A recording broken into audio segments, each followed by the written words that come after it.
Hello, I'm going to be speaking about the use of SARS-CoV-2 monoclonal antibodies for the prevention of COVID-19. These are my disclosures. Passive immunotherapy as post-exposure prophylaxis has a long history, and immunoglobulin administration has been used as PEP or PrEP for decades. One can think of the use of what we used to call gamma globulin to prevent typhoid fever in travelers. I remember getting a gamma globulin injection before traveling to China the first time in the 1980s. Hyperimmune globulin to prevent zoster or hepatitis B virus, and even rabies were used in the form of VZIG or varicella zoster immune globulin, HBIG, and rabies immune globulin. And as technology advanced, then monoclonal antibodies have been in development for the prevention of cytomegalovirus infection in transplant recipients. And just recently, we've seen large phase 2-3 clinical trials of HIV broadly neutralizing antibodies as PrEP in the AMP study. Now, monoclonal neutralizing antibodies for SARS-CoV-2 are antibodies that target the S protein. They can be genetically engineered to combine multiple specificities into a single molecule or to extend half-life. And they have potential utility for both treatment and prevention of COVID-19. And today we'll just be speaking about their use in prevention. So let's start with the discussion of bamlanivimab. Bamlanivimab is a monoclonal antibody directed against the spike protein, and there have been numerous studies about this antibody, and today I'm going to speak about the BLAZE-2 trial. This was a study for which eligible participants were residents or staff of skilled nursing and assisted living facilities with at least one confirmed case of COVID-19 within the preceding 7 days.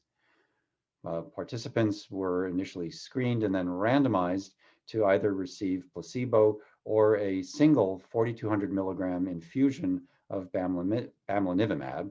And then the observation period was 8 weeks, at which point the primary endpoint was determined. And then there was an additional 16-week follow-up period. This was really a massive undertaking using mobile vans, as you can see in the photograph here on the right, to bring to the skilled nursing facility all the equipment and materials needed to actually implement the clinical trial at the site.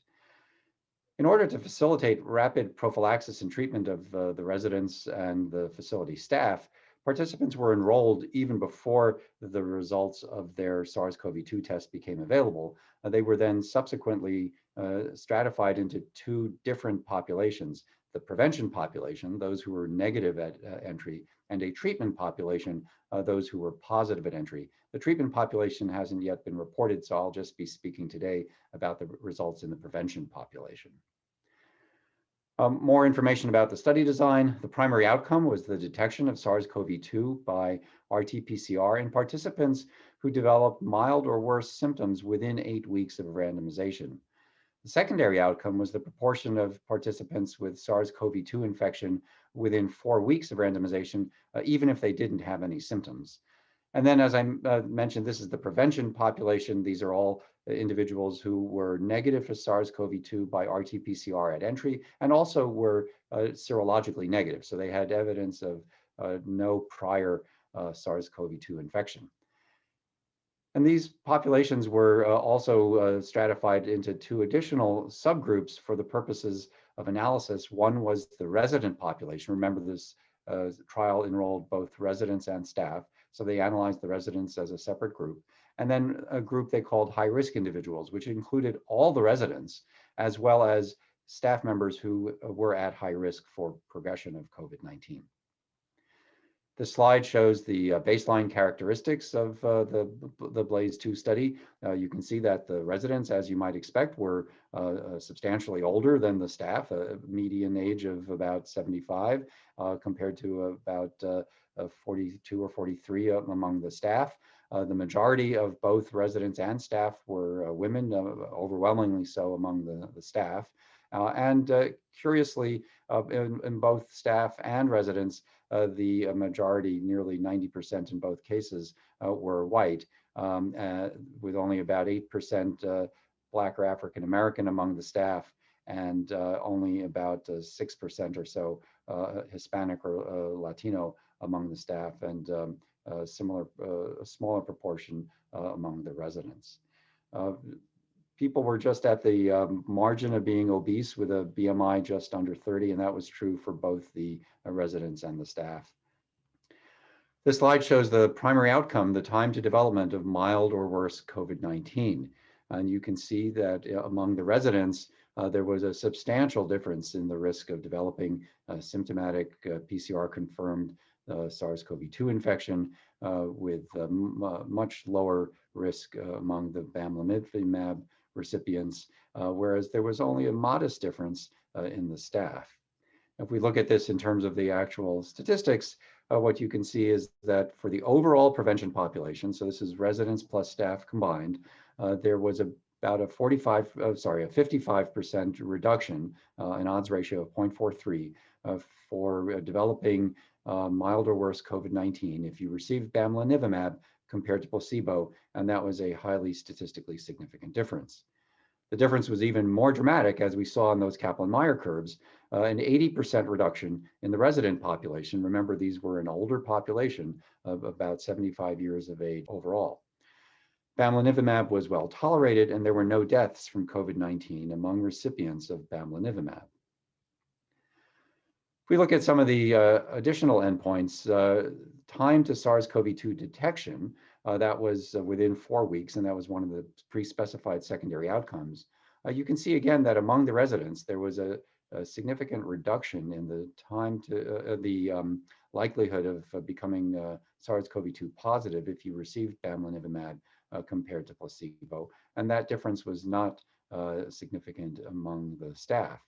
However, in both groups, if you looked at the rate of decline of SARS-CoV-2 among those who were infected, you can see that, first of all, the virus loads overall start off substantially lower in the treated group compared to the placebo group, and there was a faster overall decline.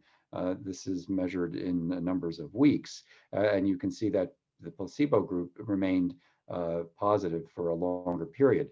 Therefore, they were infectious for a longer period of time. And so in addition to individual protection offered to the residents by bamlanivimab, it's quite likely, although not proven in this study, that the post-exposure prophylaxis use of bamlanivimab may really have also stopped the spread of SARS-CoV-2 and contained the outbreak within the facility. One of the big problems with bamlanivimab, of course, is the emergence of all of these different variants, the majority of which carry mutations that make the virus resistant to neutralization by bamlanivimab. That's not true of the B117 variant, now called the alpha variant, for which there's no change, but it is true for the gamma variant, the B1351 variant, which has the E484K mutation, which confers substantial resistance, as well as for the P1 variant, which, if I have my nomenclature right, is now called the beta variant, and that also has the 484K mutant. And then these other variants with the L452R are also resistant.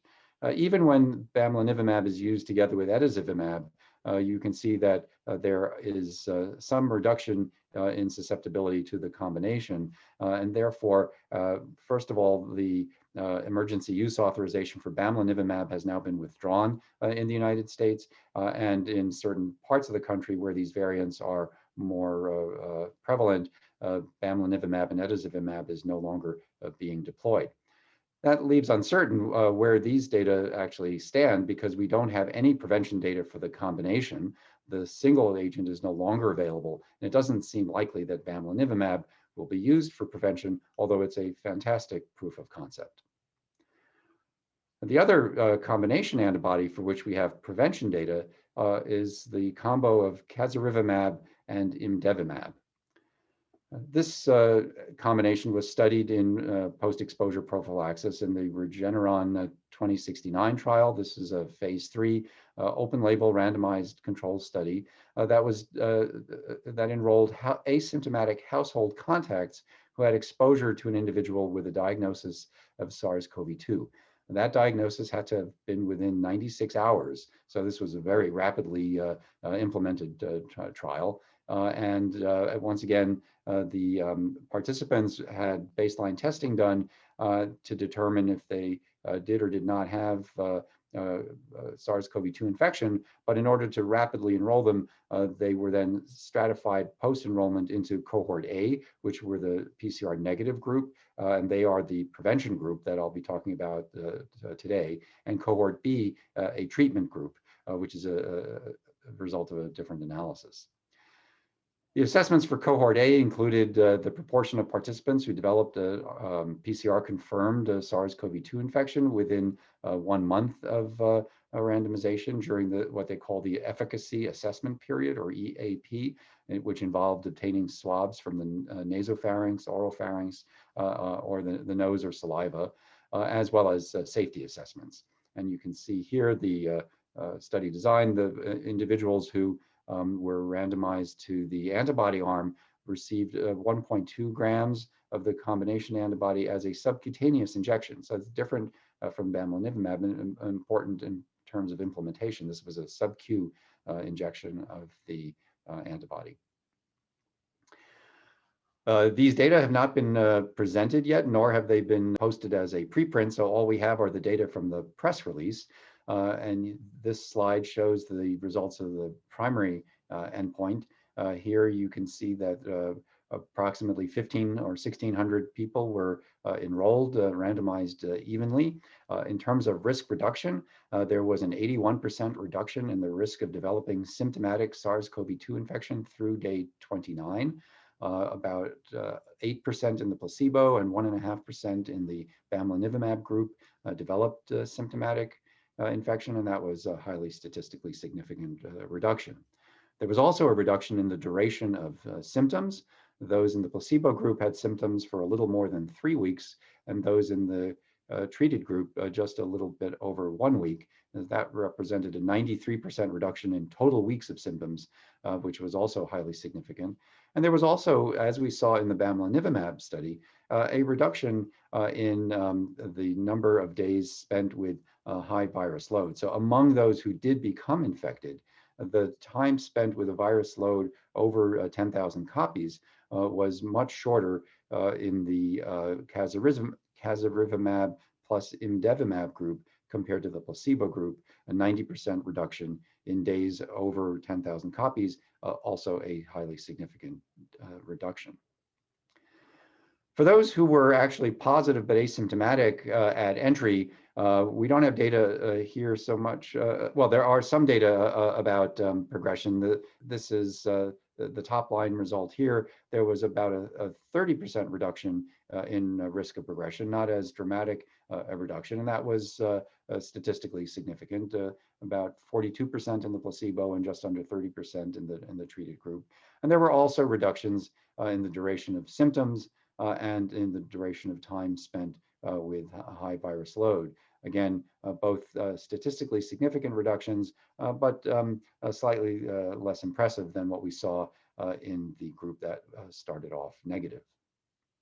In terms of safety, among participants without SARS-CoV-2 at entry, there were adverse events in 20% of the treated group and about 30% of the placebo recipients. Serious adverse events occurred in 1% of both groups. Injection site reactions occurred twice as commonly in the casirivimab imdevimab group as in the placebo group, but these were all mild, grade 1 or 2. There were no hospitalizations or emergency room visits among the recipients of the monoclonal antibody, and there were no deaths from COVID-19 in either group. Now, in terms of the impact of the variants and various spike protein mutations, as you can see from this slide taken from the EUA fact sheet for the combination antibody, none of the mutations that are implicated in resistance to bamlanivimab have any effect on susceptibility to this combination antibody preparation. So in conclusion, Bamlanivimab and casirivimab-imdevimab are effective in preventing symptomatic SARS-CoV-2 infection in close contacts of persons with COVID-19. This has been tested in residence and skilled nursing and assisted living facilities, as well as in household contacts. The effect of bamlanivimab was more pronounced in high-risk groups than in the staff. Both regimens reduced viral shedding. And as I mentioned, the emergency use authorization in the United States for bamlanivimab has been rescinded due to spread of resistant variants. There are no data on the bamlanivimab-etesevimab combination, the only product of that antibody still available. There are no data on its use for prevention, so essentially that combo can't be used in this setting.